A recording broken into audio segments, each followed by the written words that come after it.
there, I'm Loida and welcome back to my channel.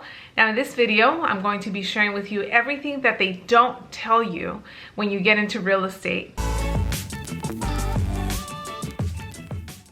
Now before I begin this video, I do want to give a shout out to Sofiel, the personalized jewelry company.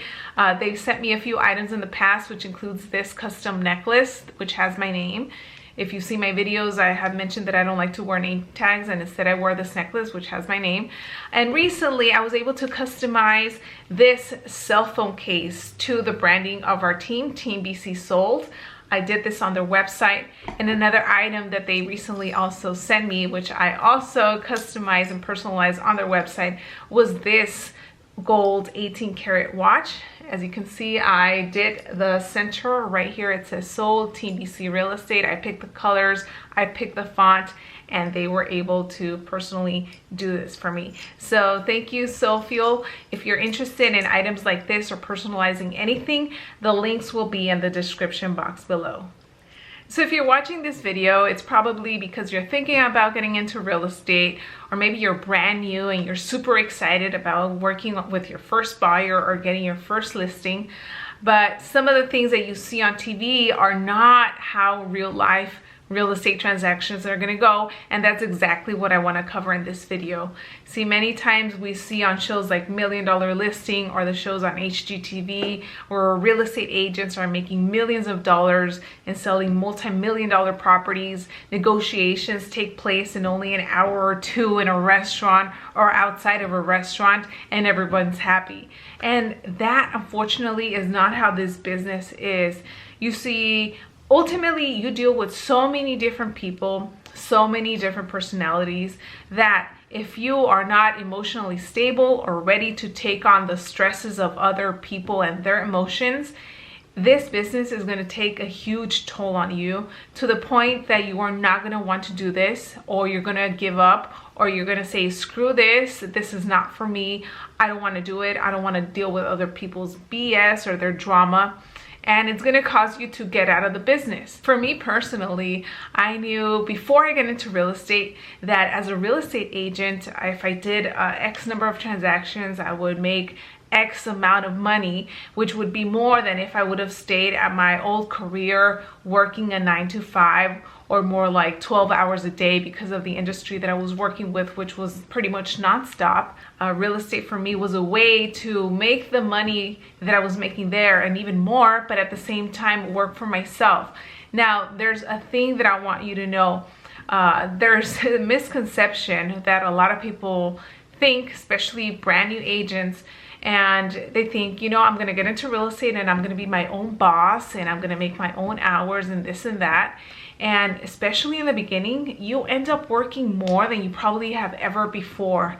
Even up to this point, I still find myself working 12, 13, 14 hours a day. You know, I wake up early, I get to the office 7:30, 8 o'clock. I don't leave until like 7 o'clock. Then when I get home, I'm still working on myself and the business and ideas and what I want to accomplish, what's going to help me as me and my brand and the team. And it's just nonstop. But you know, I love it. And if you recently watched another one of my videos, I had mentioned that we are hiring a full-time assistant. I already have this person that will help me and the team.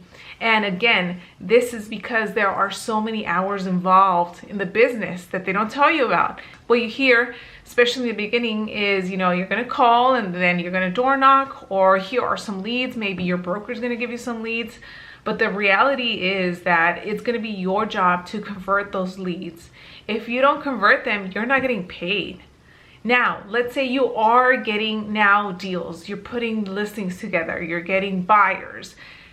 The next thing that they don't tell you about is what's going to happen when you start working with these buyers and sellers and their emotions, the negotiation that's going to be involved. What happens when maybe the lender is delaying and you have the listing agent on the property that you're in escrow freaking out, and then his sellers are freaking out, and then everyone's freaking out on that party, and then they're throwing all of that drama to you because of something that's out of your control. How are you going to handle that? They don't teach you that when you are reading these real estate books.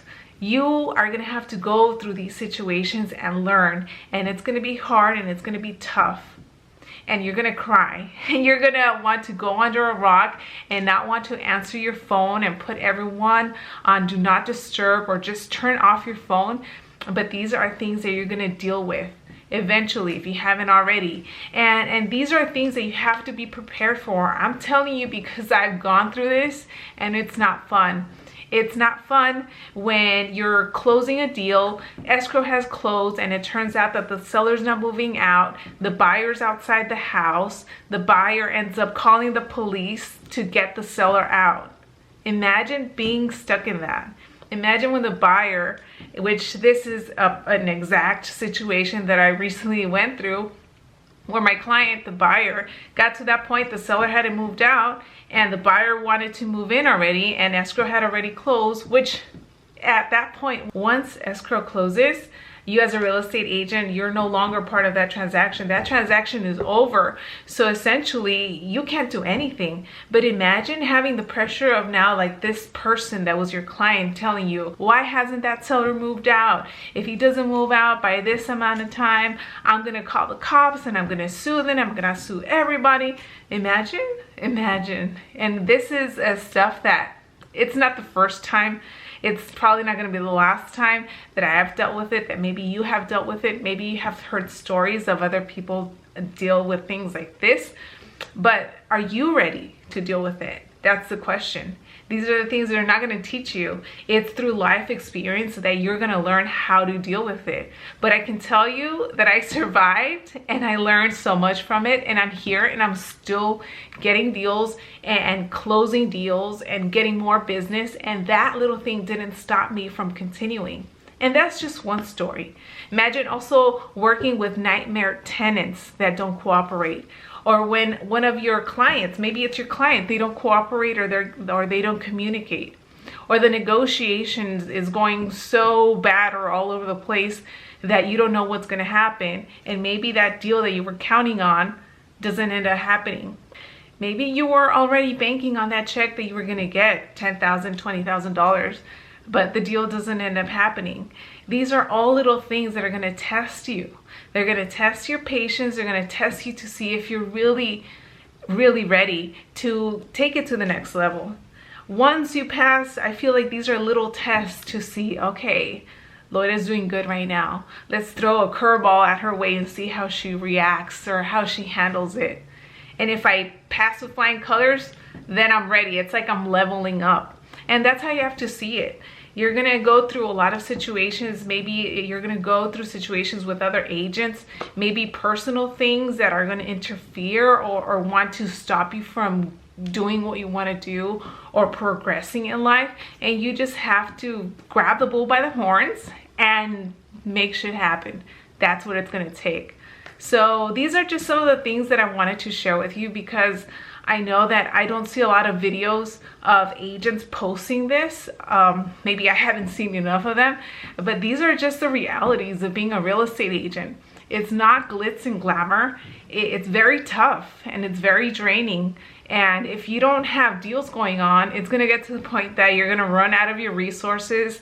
You're not gonna have any money, and then you're gonna have to probably find a part-time job. And at the end of the day, you just have to keep on pushing and working towards your goal. So that's it for this video. However, before I end it, I do want to share some exciting news, and that is that I will be starting a coaching program for women. So ladies, if you're in real estate, I have gotten so many messages and comments from you for the past few years asking if I do coaching or mentorship. And finally, this summer, I will be releasing a program. So you can click on the link in the description box below to fill out a form. That way I can learn more about you. The details are still in the works. So once I have that ready, I will be sending an email to everyone that signs up. So the link again will be below, or you can go to loidavelasquez.com. So thanks again for watching this video. Sophia, thanks again for sending me these items. And if you enjoyed this video, give it a thumbs up, share it with somebody else, and I'll see you guys in the next one.